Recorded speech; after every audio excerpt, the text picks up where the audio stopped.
It's a pleasure of mine to introduce my first ever guest to For the Diaspora episodes. Pelumi, how you doing? Hello. Hi, Ben. Hi, diasporans. That's Diasporians. that's very. People of the diaspora, basically. You know How what I you doing mean. today? Stressed out. Oh. I'm hot. I'm literally sweating.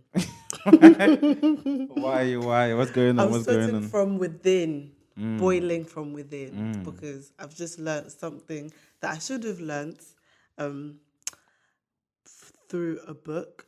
And it's just, I'm sweating from within because why do I not know this? Mm. So what did you learn? It was about the Biafra War, Oh, okay. and I didn't even know that it was a thing. I've heard of Biafra, but I'm Yoruba, Mm. and they've always made Biafra like, or people that spoke about Biafra, they based what I knew before. I thought they were like a group of people that wanted to protect the oil and just benefit from the oil sector. Mm. Like I thought that they were people that were upset to see their land being destroyed, Mm. because you see like rivers and it's just full of oil, and Mm-hmm. like they have no, like it's destroying their crops and their rivers. They can't have fishes. I just thought it was just a group of people that were from that region and they were just protesting against the what oil is doing in their Yeah. environment, and also that they're not gaining any benefit from it. But it wasn't, they didn't paint them in a good light. Like they painted them as terrorists. Mm. Like that's coming from my side. Okay. And then because I went to like school in Nigeria and stuff, like we have what's it called? Social studies. Mm. They don't actually teach us history. Like Nope. growing up now, growing up now I know why. Because they didn't make the school curriculum by themselves. Like the dumbass colonial school curriculum is what they're still teaching till today. It's crazy. And it contains nothing but lies. But I had to find out the truth by myself. Mm. And I just realized, because I read Half of a Yellow Sun by Chimamanda, Mm. our queen. Um, and in the book, it talks, it's fiction, but then it's like fiction and factual, like Yeah. fiction and non-fiction combined. The events are real, Mm. but the stories are not like real. And it talks about Biafra War. That's when I found out that, oh my God, it was an actual war. Like Yeah. it was a war that happened, and millions of people died. And I Millions. found out what the reasons for the war. So I'm here to discuss that. Okay. And let me just correct people now. It wasn't the Nigerian Civil War. Like people need to stop calling it, because it wasn't a civil war. It wasn't even a war. What was it? It was a genocide. Wow. Yeah. From what I learned, yeah. Mm. Like, Okay, so before we go deep into it, do you want to tell people what Biafra is? Or do you? jeez. So Biafra is a region in the eastern part of Nigeria, because Nigeria it's divided into the north, the west, and the east, southeast, east, west, and north. The south and the east are kind of like one. Mm. Like that was the Biafra, right? The So southeast and the east. yeah, so Biafra basically is a state. You know, kind of is Yeah, a a it country, was a like country yeah, with they declared um independence succession, yeah, from Nigeria. yeah. This is when was this again? 1967. 1967 declared independence from Nigeria, and it Yeah, was recognized by quite a lot of few people. A yeah. lot of countries recognize Biafra as its own state, as its own country, with its own government. But unfortunately, the Nigerian people Did did not. not. And the Biafra, for people who don't know, is mostly made up of Igbo people. Yep. Igbo people. If I don't want to be doing this Igbo. Igbo people. It's made of Igbo people. So yeah, like you're right, southeast region. But then it still had some people. The other ethnic group that was in it as well, the Ijo people. The Calabar, the thieves, right? Yeah, the Efik. They were kind of also in Biafra. But yeah, carry on. Yeah. Um, and like, oh my God, do you know what I just realized as well? If you were to trace, because Ilaja is like a weird, where I'm from is like a weird mixture of like different tribes. Yeah. Like at some point we would have been in Biafra. It's just weird. But Well, yeah, like because the Urobos and the Ijos and the Shakiris, do you know those tribes? Yeah, I know. They were in the Biafra, right? I don't know. Because it's like Delta. Yeah. So Delta was Delta part of it? I mean, Niger Delta, where the oil is, would have. So it would have been. So yeah, that's weird. Which is one of the reasons why it became an issue. Maybe that's why I just feel so passionate, you know. But anyway, carry on. But anyway, so we all know that Nigeria gained independence in 1960, and what happened was that when they gained independence, the colonial masters, England, the British people, they basically put a northerner in charge, right? And when they put a northerner in charge, like these people thought, this is from the perspective of the Igbo people, right? They thought, okay, like, okay, wait. Perspective of me, let me say. Okay. So they put a northerner in charge, like they were like, okay, we choose this person to be like the head of state. Yeah. And they also had a president who was Nnamdi Azikiwe. He was like, there was Tafawa Balewa and and Nnamdi Azikiwe. But the Igbos kind of felt like there wasn't that much representation for them. But yeah, anyway. The reason why Biafra happened was that there was a coup. Because from 1960 to 1966, they just kept killing each other. Like the military coup. I don't like you as a president. I'm going to get as the head of state. I'm going to get my guys together and I'm going to kill you and I'm going to put who I want to be head of state. Yeah. That's how it worked in Nigeria. And it was normal, which I find weird now thinking about it. Like, what the hell? Like, me and Toby would just be like, oh, come, let's go and kill Ben. And Toby's going to be that's what people did. Just to give you a bit of context as well, it wasn't even up to 100 years where Nigeria was colonized. So Nigeria was colonized officially in 1901, and then we gained an independence in 1960. So 59 years. So there were people who technically were alive when Nigeria was colonized, and they were still alive when Nigeria gained independence. Yeah. And now you have to understand why I'm saying that is that before Nigeria was colonized, everyone was on their own. Everyone was chilling. Igbo, there was like an Igbo empire. There was this empire. Everyone on their own. So they came, brought all this together, forced us together. Yep. And then that's why the tension was there. Because imagine, let me use an analogy. Imagine you're chilling and someone comes to you, say, your neighbor, this other neighbor, you're now in one house. You no longer have your separate houses. You're now going to be called one house. And you know what? 50 years later, I'll leave and I make one particular neighbor the head. How do you think the other neighbors are going to feel? They're not going to feel represented. So that's why the tension was there. But at the point where they left, they did have a leader for each region. But yeah, I'll get to that anyway. But just to finish off like what Ben was saying, in 1960, when Nigeria gained independence, they had a population of 60 million people, and it had more than 300 ethnic groups in one country. Imagine in England, everyone's English, right? Like, okay, you have like Scotland, Wales, and England and Northern Ireland. Yeah. But those are like the 4 regions. And you identify as Irish or like Scottish or like that's four. And you still speak the same language. Like, you have 300 ethnic groups in 60 million people. Like, come on, that's mad. In one country. Like, how's that going to work? Like, how can you do that to people? Just for your own gain. Obviously, they divided it because they thought, okay, we'll put these 300 tribes together. We can extract this thing from them as a group of people. I don't know, man. I don't know what went through their heads. But anyway, in 1966, there was a coup that happened, and they had the Northerners in power, and every Northerner and a few Yoruba people were killed in the coup. The only person that survived was Nnamdi Azikiwe, who was on, I don't know if it was another head of state, someone in the military, right? Basically, the Igbos were still alive. And they were like, that was an Igbo coup. Like, obviously, it was the Igbos that went to kill us. Like, why are they killing us? And anyway, but later on, when they go to research, they realize that it was actually the Northerners that killed the Northerners. It's deep, but the Igbos suffered for it because they obviously, what's it called?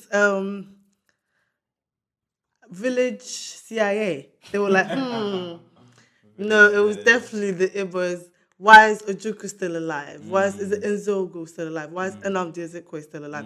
All the Igbo men are still alive, so it was the Igbos. So the Northerners had so much power. Like, I just looked at the map. Let me show you the map. Like, sorry, we tried to put a picture of it up. But look at the map in 1967. Look at how much space, look how much land the Northerners have. They have so many people. Like, yeah, don't worry. Yeah, this should be on right now. Like, we should definitely put that on. Yeah. Like, that's how much power they had. So they were always ruling. Yeah. And at this point, they still had just before the coup happened, Nigeria was just in regions. That's how they left us. Like, we had Lagos as the capital, and it was just in regions. But then in 1967, Gowon, who was the head of state at the time, he divided Nigeria into 12 states. And even the way he divided it was dodgy. Like, anyway. So, from June 1966, what the Hausas started doing, or the Northerners and the Yorubas, they didn't really call, the Yorubas weren't involved. The reason why they basically say they were involved is because they kept silent. And they were part of Nigeria anyway, so it was Nigeria versus Biafra. Like, it was actually the Northerners versus the Igbos. And anyway, and they started to kill the Igbos. They killed, from June 1966, they killed over 80,000 Igbos in 3 months, from June to October 1966. Almost 100,000 people, just because you think that an Igbo person planned the coup. So you killed 100,000 Igbo people. So people started to move back to their hometowns. Like, they started to go back to their villages because they're like, I don't feel safe. Like, apparently a lot of Igbo people lived in the north, like more than Lagos. There was about 5,000 Igbos in Lagos at that point. But then it was, what's it called? A lot of them were in the north. Yeah. Anyway, they moved back home, and then they were like, okay, let's start our own country. Like, nobody wants us anywhere. In Lagos, they're killing us. In every other part of Nigeria but our own, region, they're killing us. So why are we here? Like, we might as well leave. And then the head of states, because they had, leader of each region, the leader of the southeast and east region was Ojukwu. And he was like, okay, we're going to declare secession. Like, they want to make their own country, which makes sense. So from 6th of July 1967, he basically announced that. And they were like, what? They probably thought, these are actual idiots. Like, you're not going to survive, da-da-da. But what I really, the Nigerians they weren't that bothered. Like, the other night, the Yorubas, and Lagos was the hub for them. Like, it was bringing in a lot of money. Obviously, oil was bringing in a lot of money. But the actual Nigerians weren't getting any profit. They weren't seeing too much profits. Like, the British people established Shell BP, or I don't know what way ran, which was extracting 40% of the. Only that company was taking about 40% of all the profits from the oil. Anyway, the British people were the ones that were gaining from oil money. We as Nigerians, we've never gained, and God, please, one day we'll gain, but we've actually never gained. At the time, we didn't really know what it was. We didn't know the value of it. We weren't really bothered about it. I mean, the only reason why people even cared about it was the fact that it was killing people's fish. Yeah, they were and even then, who are the people that are doing it? They pretend they're coming back here, living in their clean houses in their clean countries, and they come and have the guts to say that Africa is disgusting, but you're the one that's making Africa, because we don't own Shell, we don't own BP, we don't own the refineries, we're not extracting oil, it's them. But anyway, so they weren't that bothered, and then the British people obviously got involved, and they were like our oil kind of, obviously, it's in that region, what's gonna happen? And at that time we had to stay loyal to them because they were our colonial masters. Like, they treated us like they've given us so much. Obviously, no, now they didn't give us anything. They took so much away from us. But that's why Nigeria started to start fighting against them. But it wasn't actually Nigeria that was fighting against them. It was actually they were sending British troops to Nigeria to fight, and they gave them the planes. Where did Nigeria get a plane from? You just gained independence 6 years. Where did you get a plane and all the?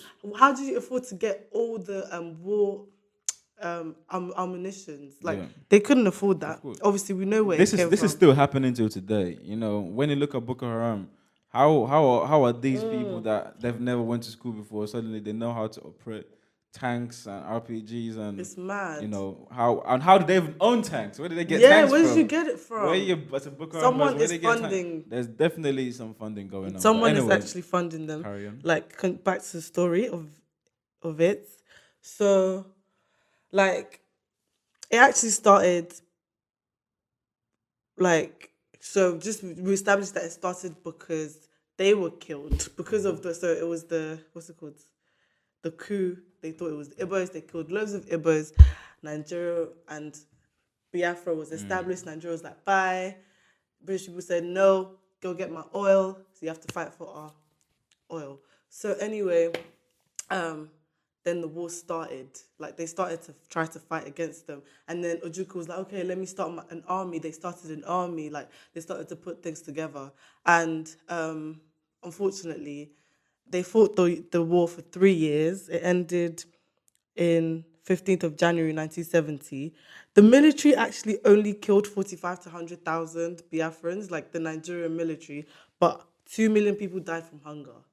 Like, because they had no access to food. Yep. Like, if you look at Nigeria, the only ports that they had was Port Harcourt, but they closed that off at some point. Okay, it was doing fine. Like Biafra was still surviving, and then they took over. Like they kept taking over cities. They took over Port Harcourt. They took over Asaba. They took over, like all the big like cities, and that's how they kept conquering them until they decided that they were gonna give up, because at that point, like almost 3 million people had died. Wow. Basically, like the picture of these children with kwashiorkor, like the term kwashiorkor came from that as well. It's protein deficiency. I just learned about it. Like they literally had no food. Like people were dropping dead on a daily basis from not having food. But yeah, I just wanted to say that that's what I learned. Like, yeah. That was Biafra. Like Biafra was not a war, it was a genocide. Like it was just people, because the Biafrans didn't have any equipment, they didn't have anything. In the end, they started to get people to help them. I think France was on their side a little bit, but we all know why they were there. Like let's not pretend that that they were trying to help. Like France and that they were rivals with Britain in colonial times. So they were trying to, but then the one country that gave them true support was actually Ireland. And I just learned that the other day. Really? They did a lot for them in those times. And like in terms of like sending food, they were discussing how dangerous, like Nigerians had like, at some point, no planes were allowed to arrive in Biafra, nothing. Wow. Like there was no source of food. And apparently Igbo land doesn't have great farming. Like you guys don't have a lot of like agriculture going on there. I mean, in terms of bulk, I wouldn't know, to be honest. I haven't checked, but I mean, growing up in Nigeria, we have decent. I like to say we have cassava. Yeah, we have cassava. A lot of cassava. Because that's what people eat. Yeah. Actually, that's true. I have a lot of cassava. Don't have a lot. Well, then they're actually thinking about it. I don't think I never saw rice growing in anywhere. We have a lot of cassava. Yeah, that is true. Oh, okay. So people were starving. Like that was the main weapon. Nigeria was like, raw.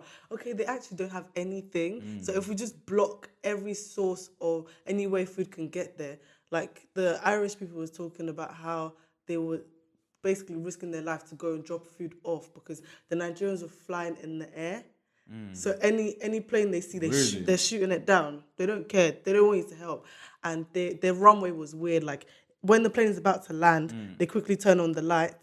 And when the plane lands, they turn it off because obviously the plane's up there. It was just mad. Like, yeah, so that's what I learned. And yeah, so you being an Igbo man, That was me from my textbook knowledge. What is your sentimental knowledge? I mean, personally, as an Igbo man, there's no Igbo person that you would speak to that doesn't know about Biafra.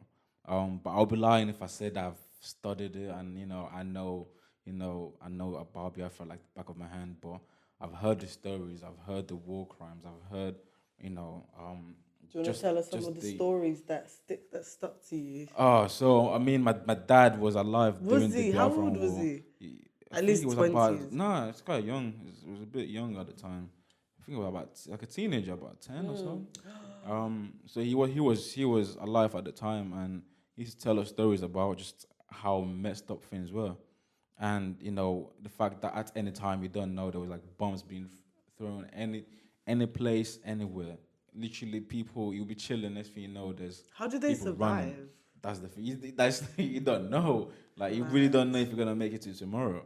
From my dad's stories that people will be chilling, and next thing you know, people are running. And at this time, you don't ask questions. Yeah, you don't true. ask no questions. You see people running, you start running. You run. You start running, and they were doing when he tells us like the journeys that they had to make by trekking or running.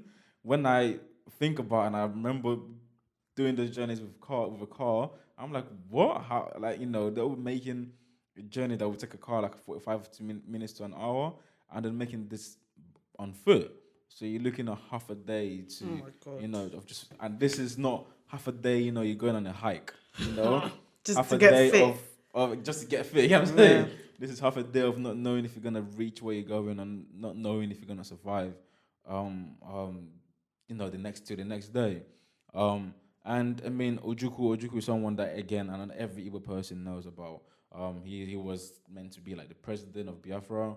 I mean, because Biafra was recognized as a country By a few Nigerians countries, did not recognize it, but other people did. So if you look at it that way, he was the president of Biafra for a while.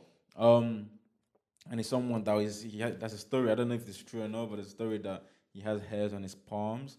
And Really? he was like a very hairy man. Apparently, had the hairs on his palms.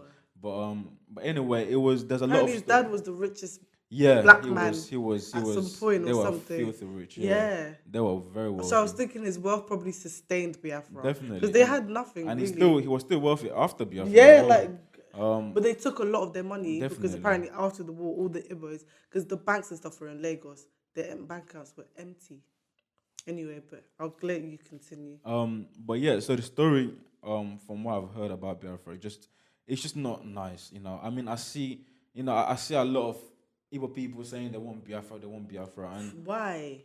I get the sentiment, right? But war it's not a nice thing. No. It's never nice. Like, even if you win, it's still not nice. Yeah. Like, it's just not a nice thing. There's a lot of people dying horrible deaths. So it's not even like people, the video that he showed me of Charlie Boy, one of entertainers in Nigeria, Charlie Boy, that was talking about how he was running with his friend, and next thing he knows, he had a bang and he turned around His head is and gone. his friend's head is gone. Do you know how messed up that is? That's mad. Do you know how messed up that is? So war is just not a nice thing. War is never nice. War is never a good thing. So I get the sentiment, but again, my thing is the reason why I don't even want it, personally, is I have no faith that it's gonna work. I don't think. Okay, so even if Nigeria says, okay, cool, have your independence, there's no Igbo state that is doing well. Like Imo, probably, but so I have no faith on our leaders anyway. Then it wouldn't work now. I have no faith in our leaders anyway to take us to that next place. To just the same way Biafran War started, it didn't really start again. There was a lot of tension, like you said, between Northern and Igbo people. But the reason why the war really happened was because of the British. Yeah. And the British Shell and BP, they're still in Nigeria. Texaco even, they're still in Nigeria. They're still taking oil after oil after oil. So do you think if we decide, we want our own thing, do you think they'll just be like, oh, okay, that's fine? Yeah. Do you think the United Kingdom will be like, okay, yeah, we'll do, yeah. I see. We'll leave. We'll leave. Do you know how much billions a year these people are making?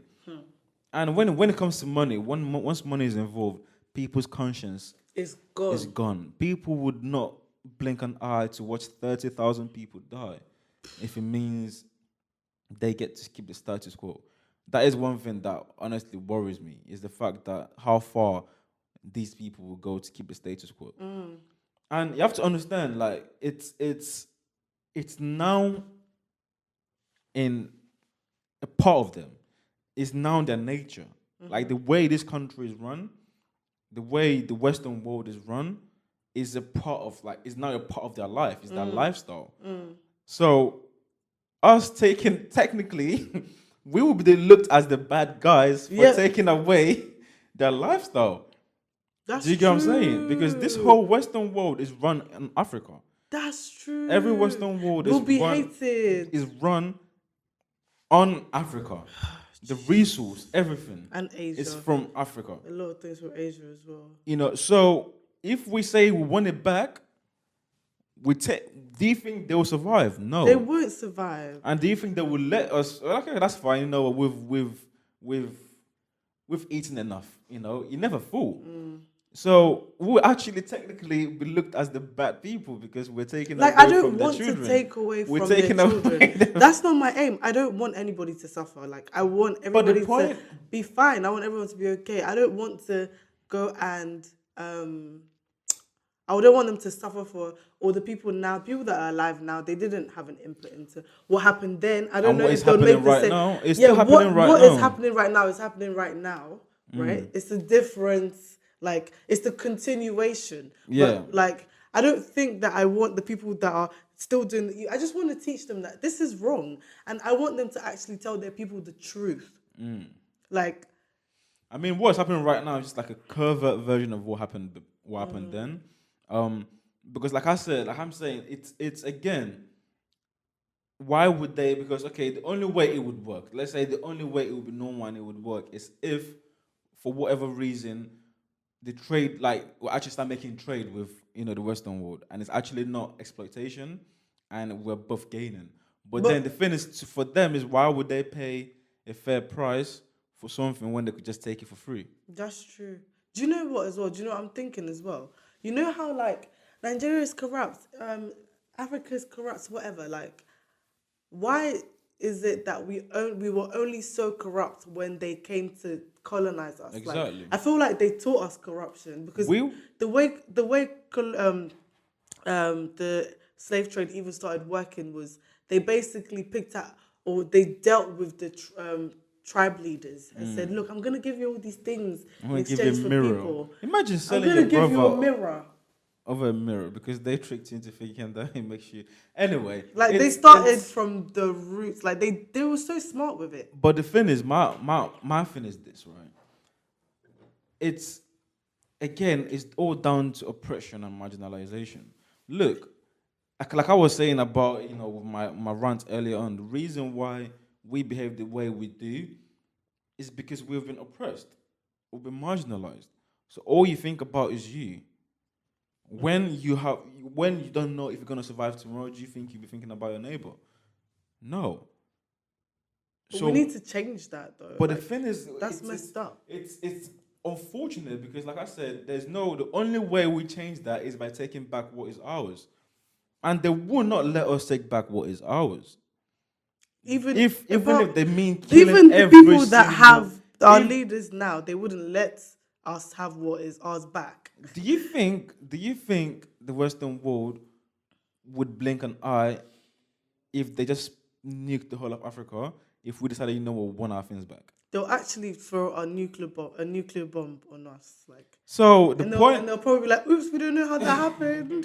You know, our hands slipped. But point is this: it's now a part of. Honestly speaking, the more I think about it, and the more it's going to be difficult because the only people, look, every single race, no matter black, white, Asian, whatever it is, has corrupt people. Okay, so it's unfortunate that it's now something that is synonymous to black people and African leaders, but the reason why that is because they would never, the powers that be would never allow a sensible African leader. But there's Look at Gaddafi. there is a lot of construction everywhere. I said construction. There is a lot of what's it called? Corruption. Corruption everywhere. Exactly. Like, even in the UK, like someone was telling us how like to get construction works, like you have to get somebody in the council. Like, it's actually corruption. Like, and they pay that person big, or they pay people. They actually take bribes. No, I just found out that they took bribes. Oh, for sure. I didn't know that. I was like, because it's just the way they paint like Africa. It's like if you want someone to look bad, if you want someone to be known for something, just go keep mentioning it in the news. Of course. Non-stop. If and you shine a light on it, of course. If you shine a light on it, they will see, of course, yeah. They're doing worse. Like, they do the same things. There's no way we just knew those ways out of nowhere. Like, somebody taught us. It's not, my thing is, like I said, it's not even about the teaching. Yeah. If the fact that you've been oppressed, like if you've been marginalized for so long, you would learn the bad things in you will come out. Even if it didn't have to be taught. My point is, we've been oppressed for so long, we only have our animalistic nature in us. You know? But again, my point is, my thing is this, right? Like I said, they would never let any sensible African leader be in government, right? Look at what happened to Gaddafi. You know what I'm saying? But I feel like it's a whole different podcast. It would have been a mess as well, because Gaddafi would have dragged us into something messy. I don't think so. Do you think so? I don't think so. I think he was a pan-Africanist. What's wrong with that? What's wrong with that? It turns into China at a certain point. I get, look. Or North Korea. The thing is, look, every single ideology has its cons, right? Yeah. Has its, if it's just like Mugabe. Mugabe started off good, he was and then he just got lost. Just got lost in the sauce. We would have been was Zimbabwe. Yeah. Ghana could have easily been Zimbabwe. The thing is, again, I get it, my point is, like I said, every single ideology has its downs, right? Like we agreed, and it's just for the person not to get lost in the sauce. Mugabe, he started off right. He wanted the lands back to Zimbabweans. He wanted people, you know, because all white people came and took all the lands, and he wanted it back. He wanted Zimbabweans to own Zimbabwe. So that's how he started. That was his own revolution. And then he got there, he did that to start with, and then the power kind of consumed him. And he just went crazy. He got too comfortable. And he just went crazy. So that's why a lot of Zimbabweans still love Mugabe.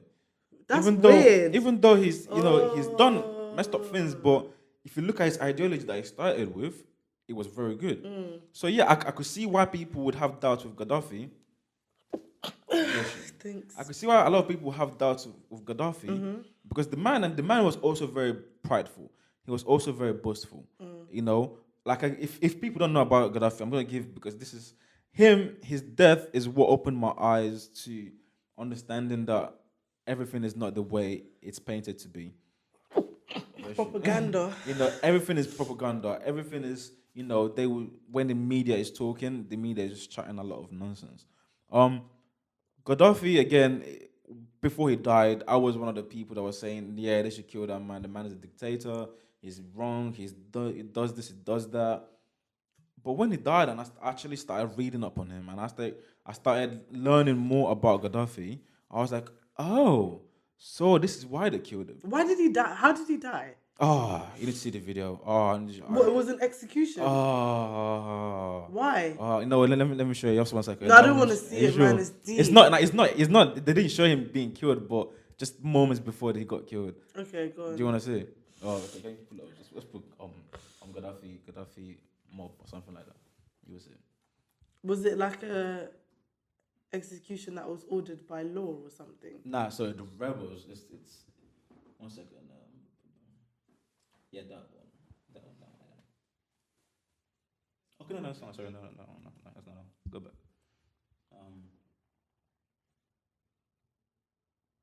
Yeah, we're just trying to see. Yeah, we're trying to see. We're trying to show you. It's messed up.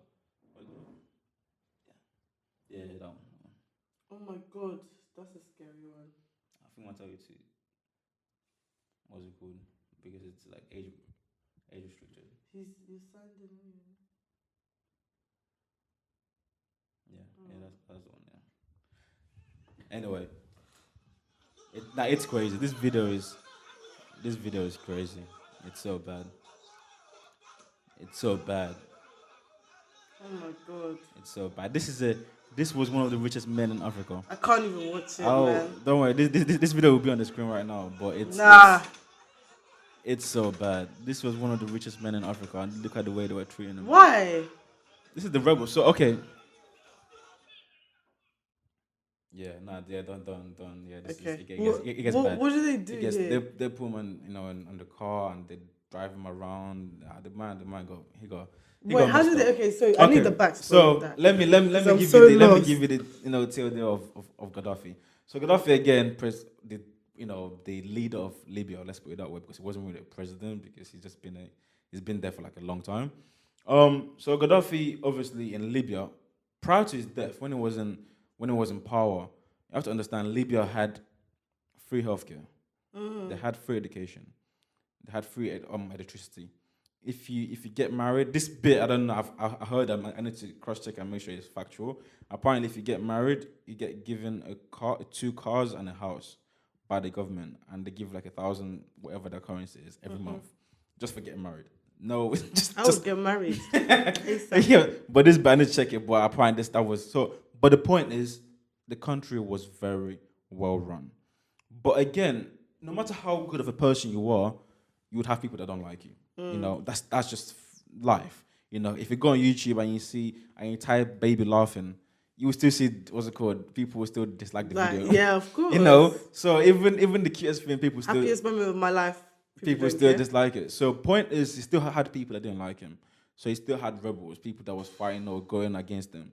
But the point is, these people were the very minority. They were like the 2% of the country. The 2% of the country. But what happened was the Western powers highlighted and amplified that 2%. Empowered those and 2%. Showed everyone those 2%. And it then became as if Gaddafi was a bad person. Because imagine if a country of, okay, let's use maths for example. A country of 1 billion people or 1 million people, and 2% of those. Now this is more what's called better maths. Like a country of 100 people, right? And 2% of those 100 people didn't like someone, so 2 people, right? If every single time you're only speaking to the 2 people, every single time when the news is breaking, there's only 2 people talking about the leader, what would you think? It would be so bad. You think that the leader is the worst person that ever existed. Yeah. But now there's 98 people that love him, that idolize the man. But the 2 people that you want to focus on, of course, you would hear negative things. But the thing about the man was he was boastful. That's one thing about it. That was one of his things that he didn't get right. He was boastful and he spoke a lot. So against those 2% of people, he did threaten them quite a lot of times on national TV. So it wasn't like he did say he's gonna do things to them, he's gonna do this to them or do that to them. So now he's kind of helping fuel his own fire. Because now these 2% that are being shown are obviously being over amplified. But then at the same time, he's now saying things back and threatening those 2%. So now it seems like those 2% are being validated for how they feel. But then there's 98% of people that actually love the man. Yeah. So anyway, but the reason why the Western world got involved and to start with, the reason why they even cared about Gaddafi, and the reason because the Western world don't care what you're doing to your people. So provided it's not affecting them, they don't give a damn. All their profits. Sorry? All their profits. Or the profits again. But why did they care about Gaddafi? Because he was affecting, like you said, their profits. So now Gaddafi wanted to do something. Gaddafi wanted to unite all of Africa. He wanted Africa to be, every single country in Africa to be one. And obviously him being the leader. And in doing so, all countries in Africa would have one currency that would be called the gold dinar. Now, one gold dinar would have been $333. So now these all would be struggling. Now let's put that into context as to why that's bad. Because imagine you have a pound coin, and normally that pound coin could get you 2 bottles of water. That pound coin can normally get you 333 bottles of water. Right? Yeah. Does that make sense? Now, if it changes the other way around, they're telling you to get 1 bottle of water You need For 333 pounds. Nah, get out. He flipped it. You get what I'm saying? Yeah. So that is why it became a problem. Because first of all, the Western world were exploiting us anyway. Even when we do quote unquote trades, they were still exploiting us. You know, they would buy things at the cheapest rate, and it would be the most expensive thing they buy at the cheapest rate. But at least we still got paid anyway. So is it 7p? 7p for a bag of salt? You get what I'm saying? So even if we still got paid anyway to start with, but now even our exports would have been flipped because now they would have to pay more. So much more. And we could finally buy them out of like all these things, investments and stuff. Because you guys have to honestly, I read about something that blew my mind. Do you know that every francophone country, you know, every country that speaks French in Africa, still has to pay France every year? How much? I can't remember. I saw something like France, and it was like 60% of their GDP. What? Every year. Again, sorry guys. If I'm chatting absolutely and nonsense, you know the maddest thing? Why is the French Prime Minister staying there? Oh, I give you guys free tax. I give you. Why can't you do the actual good things and just cancel these things? Forgive me, guys, if I know it's they're paying something stupid, but I know it's something stupid. Oh my god! So every year, and even the remaining 40%, let's say 60%, they get paid. The remaining 40%, France still tells them how to spend it. What? And where to spend it on. Why? Because they got a shit contract. You have to understand. They have that, but you signed a. You signed a shit. You know what I'm saying? Look, you have to understand that when independence happened, a lot of countries in Africa were given independence without being given independence. Yeah. The thing about, do you know one thing that I read They said to wait, sorry, I want to just deepen now, yeah. Like my first language probably wouldn't have been English, right? At that point. Yeah, of course, yeah. And then they're all French. And they say to me, okay, this is nobody even understood clauses and all these other things back then. But then again, you had, and that's why they didn't like the Igbos.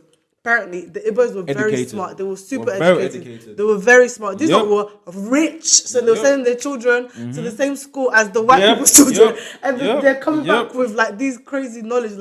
And they were too wise and they felt threatened by them. So of course they were going to, they knew that even if like the oil wasn't there, I think that they were scared of how much power they had, because apparently this guy went to Epsom College, Ojukwu. They went to Oxford. Apparently, he went, definitely, definitely. Like, it was for you to come straight from there, like they're going there obviously because of intelligence and status, like it was a norm for for people, like Igbo people to send their kids abroad. Really? Yeah. So it's because they were the most educated group of people, so it makes sense. Like they're threatened by, yeah. So again, my point, going back to Gaddafi, so now that was his plans, right? That would have messed up every single thing. Yeah. You know what I'm saying? So he had to go. From the Western world's point of view, he had to go. Oh my god. So, but the thing is, they couldn't just kill him. Yeah. So they have to make a narrative about him, and that's when the 2% happened. That's when the propaganda happened. That's where a lot of people started hearing that he was the worst person that ever happened, that ever existed. That Libya was a country that's been cried, that been oppressed, that blah blah blah, that he's a dictator, blah blah blah blah blah blah blah blah, and I had to kill the man. And now look at Libya. Look at Libya. Libya is a messed up place. Yeah. Libya's done. So they're suffering now. They're messed up. Who's the new leader? I have no idea. So one of the people from the 2%, I guess. Probably. Yeah. Which they control. Because you have to understand this, they put you in power, so they're going to control you. Really? Yeah, of course. They definitely 2%. Where do you think they got their weapons from? Where do you think so they had, like... Yeah, they got funded, of course. They got sponsored. Oh my God. Of course. And now you're in power, they're going to be like, okay, fair enough. Now I'll put you in power, so you do what I say. You own me now. And Libya has a lot of gold reserves. Really? A lot of gold reserves. I don't even know what's happened to that, actually. Someone told me. So I'm sure that's probably empty by now. You know what I'm saying? Look, you have to understand. So these people are basically looters. Like, they're looting each country. Of course. Mad. Of course. When it comes to, when it's pre-colonialism, because actually in my previous episode I was talking about the Berlin Conference and how this whole colonialism started, um, um, the whole thing that just kind of went around it. Before that, first of all, Africa was chilling, right? We didn't stop no one. We were You get what I'm tribes, saying? just We're doing our tribes, a own lot thing. of We were tribes. fine with each other. You We get what I'm had our saying? fights, but it Definitely. You wasn't get what I'm like saying? big, like. People had fights because at the end of the day, people are people. You get what I'm saying? But everyone was fine. No one we didn't necessarily want to go. He want to come and give us democracy. Who asked you for democracy? No, who asked you? You get what I'm saying? Basically. But anyway, point is my only issue actually going back to that is my only issue is tribalism, right? It's a big thing. Tribalism. The reason why it's an issue to me again, it's not even tribalism in its raw form because I don't care about tribalism. You have to understand humans are tribalistic in nature. Yeah. By nature, Even we're if we had tribalistic. one difference, just because that difference, you complain about Of that course. person. You get what I'm Like, saying? But because look at this example. In if you have a room, right?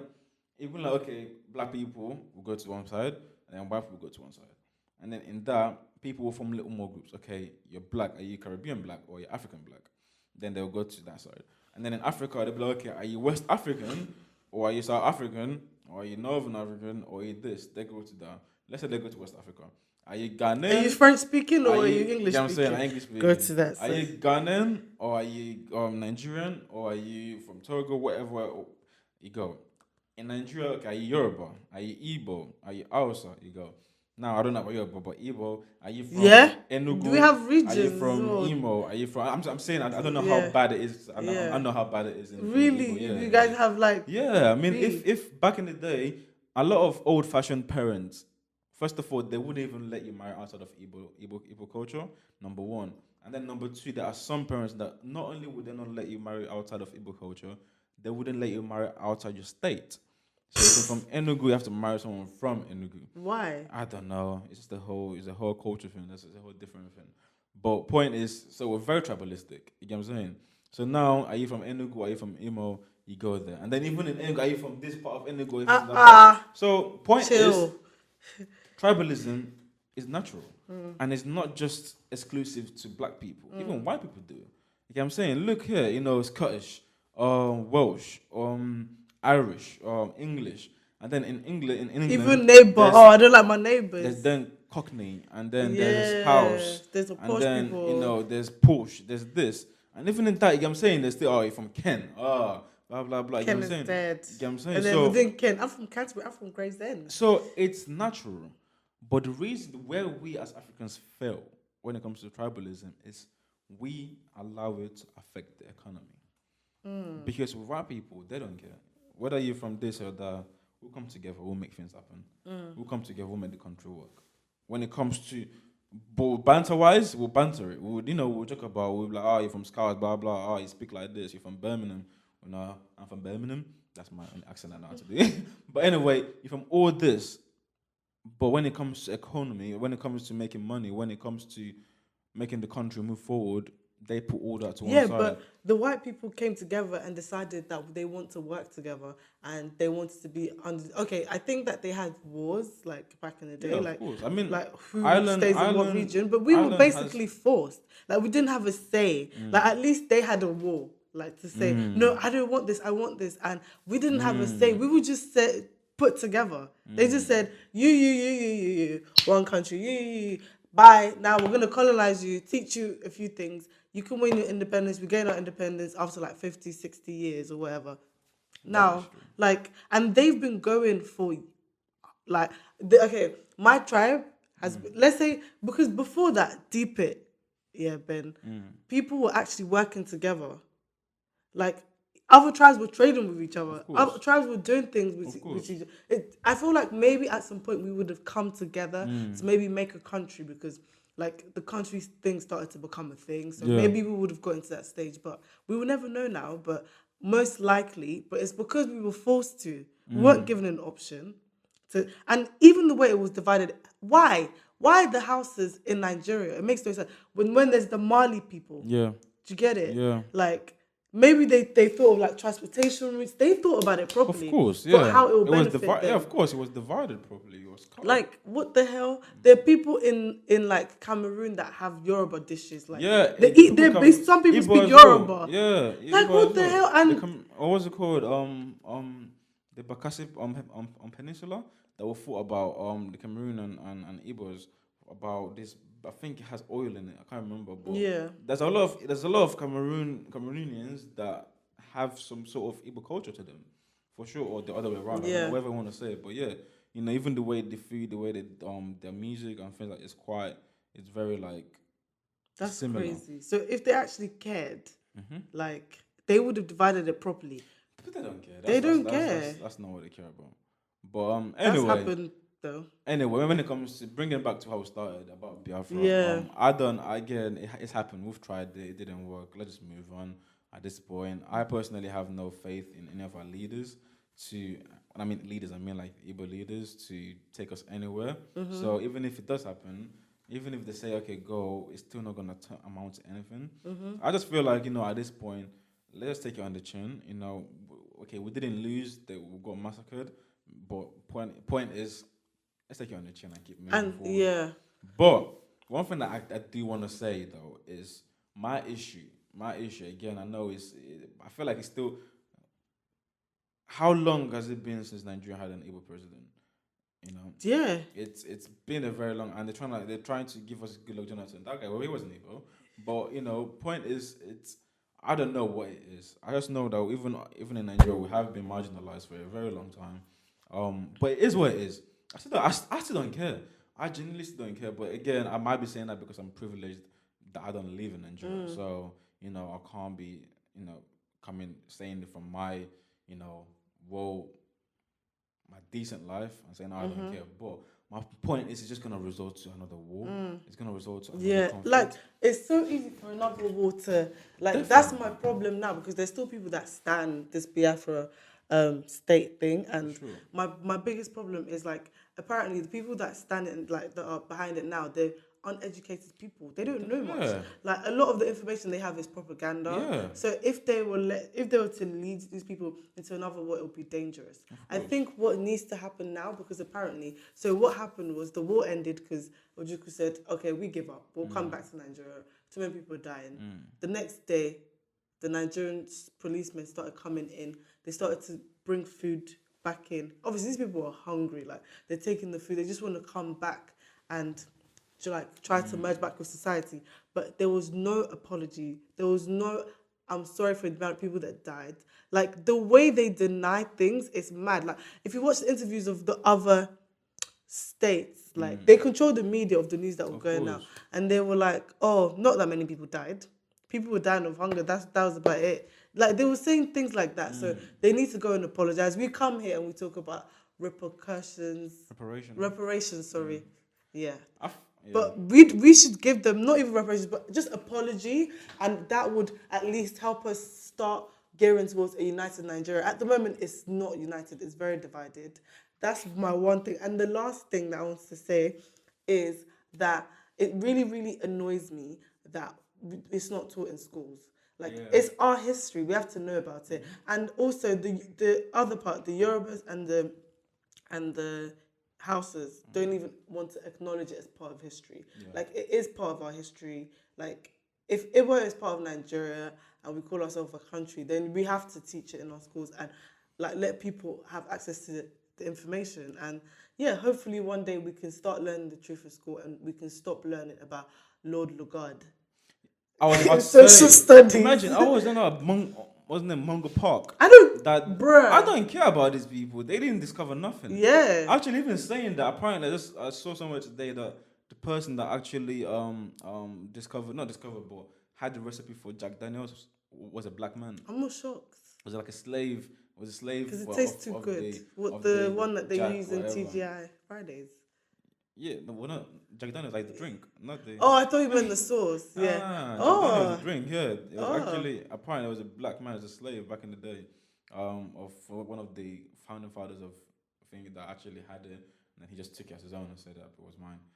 But anyway, His name was point Jack is, Daniel, wasn't it? the guy. It was two people. One of them was Jack. Something like that Oh. person about something Daniel. The people, the actual white men that actually made Jack Daniels. I think it was two families apparently. From what I just saw it. I just kind of saw him passing today. But anyway, point is this. Why I said that actually. I said that because there's a lot of Black history that's not being taught. There's a lot of things that I personally don't even know. Yeah, that's why. same. That's why I started this channel. I didn't start this because I know a lot and I want to just chat nonsense. I started it because I want to learn. So everyone that I'm bringing here are people that just gonna teach me because I'm just gonna keep quiet and just learn and just give my point when I have any. But I just want to learn a lot because I feel like, especially people in the diaspora, we're starting to lose touch of our culture. Yeah. We're starting to lose touch of where we come from. That's the problem. Because at the end of the day, we have to understand is all these people, especially people in diaspora that claim the country that you're in, which is well and good. But when you mess up, they're gonna ship you back. Look, girl, like they're not gonna. They are going to deep down in your heart. You know where you belong as well. Like, so you don't have a belonging. Of course, like you don't have land. Where's your land? Even if you buy a house, do mortgage or whatever, you still not your if land. anything, they will ship you back. If you move back too much, you get deported. What, the Jamaican guy apparently grew up here, was born here, and he got deported to Jamaica. Yeah, He's never been to Jamaica before. The Windrush generation. You should definitely talk about it one. Yeah, I would definitely need to bring someone who has some sort of knowledge. Yeah. So if you do, whoever's listening to it, come here. If you do and have a lot of knowledge on it, let us know. I definitely would like if you hopefully you're in the London/Kent area. Yeah, I would definitely love to have you. I want to learn about the whole Windrush. I know about it, but I want to learn the details about it. But anyway, it's interesting. Anyway, we need to learn more about our culture, wherever you're from. Man. I'm gonna have a lot of people from different cultures on this, hopefully anyway, if people are interested enough. But because I want to learn, we need to learn about our culture, wherever you're from.